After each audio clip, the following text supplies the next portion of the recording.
বিষয়টা হলো যে ওর বাবা মা তাদের জানাজা আমি পড়াইছি। তো তোফাজ্জেল আমার জানাজায় থাকবে এটাই স্বাভাবিক ছিল, বয়সে আমাদের অনেক ছোট। কিন্তু ওর জানাজা যে আমাকে পড়াতে হবে এটা হয়তো আমি জীবনেও ভাবি নাই। তোফাজ্জেল একটা অনার্স মাস্টার্স ছেলে, অত্যন্ত ভালো মানুষ আমাদের কাছে মনে হয়েছে। ছোটবেলা হইতেই দেখেছি দুঃখ দুর্দশা। ওর বাবা এই সময় এক সময় বাজারে ব্যবসা করতো, বাজারেও দীর্ঘদিন ছিল। ওর ভাই এসআই ছিল, কিন্তু ভাগ্যের নির্মম পরিহাস যে ওর বাবাও মারা গেল ওর অ্যাক্সিডেন্টে, লিভার ক্যান্সারে ওর মাও মারা গেল। ওর বটবৃক্ষ বলতে ছিল ওর ভাই নাসিরও আল্লাহ তাআলা ওর লিভার ক্যান্সারে নিয়ে গেল। কিন্তু আমরা বাতাসে শুনতে পাই সেটা হলো যে আল্লাহ তাআলাই করেছে যা করেছে, যে ওর একটা সুস্থ মস্তিষ্কের মানুষ কিভাবে এরকম হলো। আমরা যতটুকু শুনতে পাই সত্য মিথ্যা মানুষ জানে আর আল্লাহ তাআলা জানে। প্রেম গঠিত কোনো কারণে ওর প্রথম তার জীবনের একটা অধ্যায় সূচনা হলো যে ও অ্যাবনর্মাল হতে লাগলো।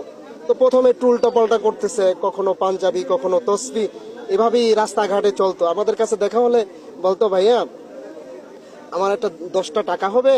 আমি কেন রে, তুই 10 টাকা দিয়ে কি করবি? আমার না খিদা পেয়েছে। তো 10 টাকা দিতাম। যে বিষয়টা হলো যে ওর বাবা মা তাদের জানাজা আমি পড়াইছি। তো তোফাজ্জেল আমার জানাজায় থাকবে এটাই স্বাভাবিক ছিল, বয়সে আমাদের অনেক ছোট। কিন্তু ওর জানাজা যে আমাকে পড়াতে হবে এটা হয়তো আমি জীবনেও ভাবি নাই। কিন্তু ভাগ্যের নির্মম পরিহাস যে প্রাচ্যের অক্সফোর্ড খ্যাত ঢাকা ইউনিভার্সিটি, যেখানে মানুষ গড়ার কারিগর, মানুষ গড়ে যেখানে মানুষ বানায়, সেখানে চুরির অপবাদে নির্মম নির্যাতন করে যেভাবে মারা হলো, আমার কাছে এটা খুব স্বাভাবিক মনে হয় না। বলে কোনো জালেমের জুলুম, বলে কোনো মানুষকে নির্যাতন করে শরীরের গোস্ত খসাই দিতে পারে, এরকম আমার একটা নিরীহ একটা অ্যাবনর্মাল বা একটু ব্রেনে প্রবলেম একটা ছেলের সাথে এভাবে আচরণ করতে পারে, এটা কোনো জালেম ছাড়া পারে না। আমি তাদের দৃষ্টান্তমূলক যারা করেছে, নিরহ কাউকে নয়, যারা করেছে তারা যেই হোক, আমার দল কোনো বিষয় না, মানবতা বিষয়। ও কোন দল করেছে আমরা কোন দল করি এটা বিষয় নয়। বলে এই ছেলেটা এই এলাকার আমাদের সাথেই বড় হয়েছে, আমাদের কাছেই ছিল, এই আপমর জনসাধারণের মধ্যেই ছিল। ওর মধ্যে এমন কোনো জিনিস আমরা দেখি না যে চুরি করছে, ডাকাতি করছে, ছিনতাই করছে। হ্যাঁ ছিল, মানবিক কারণেই মানুষের কাছে দাঁড়িয়ে দাঁড়িয়ে গিয়ে টাকা চাইতো, পয়সা চাইতো, এটা চাই নিত।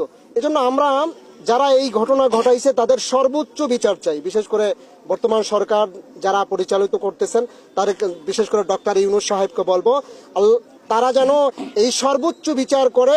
আমাদের লক্ষ লক্ষ মানুষের যে হৃদয় রক্তক্ষরণ হচ্ছে, এই রক্তক্ষরণ কিছুটা কমবে যদি ওর এবং ওর আত্মাটা একটু, কারণ আজকের ওর বাবা নাই মা নাই, তারা প্রতিবাদ করতে পারে না, ওর বড় ভাইটাও নাই, আমরাই তো ওর বাবা মা, আমরাই ওর ভাই। আমরা তাদের পক্ষ থেকে দুর্বার ভাবে মন থেকে এর প্রতিবাদ জানাচ্ছি এবং সর্বোচ্চ বিচারের আশা করতেছি।